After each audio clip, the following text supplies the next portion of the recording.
Sheila, membre dels convocants d'aquesta manifestació antitaurina. Qui ha organitzat aquesta convocatòria?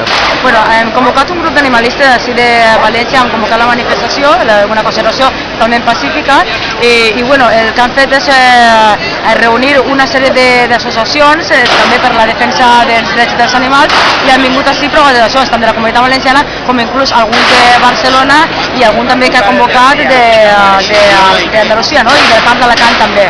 És a dir, que ha sigut una concentració d'un grup d'associacions particulars i col·lectius animalistes que ens reunim així per protestar en contra de la festa taurina. Què demaneu?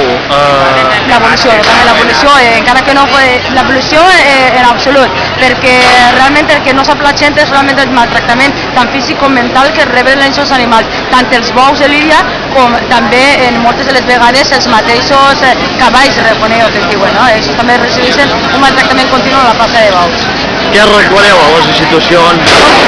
Què reclameu a les institucions de l'Estat i autonòmiques? Estem intentant reunir el màxim de firmes perquè veuen que la màxima població, jo inclús seria capaç d'estar així mateix a València Capital, pràcticament un 85% de la població està en contra de la festa mateixa, no? És a dir, estem intentant reunir el màxim de firmes per portar a les constitucions i que sí, sobretot a nivell polític, pues que posen un poc de solució al tema i intentar abolir el que és la festa de la tauromàquia.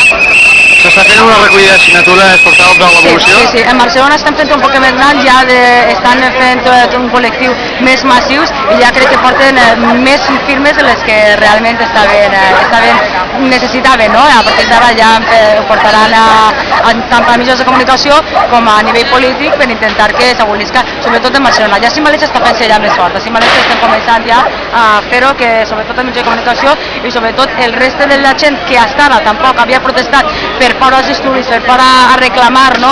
En contra de este tipo de eventos, de maltractament d'animal, pues hasta ara estem donant un poc més de força per a que la gent tingui un poc de llibertat d'expressió per a poder reclamar i poder demostrar la seva repulsa a la tauromàquia.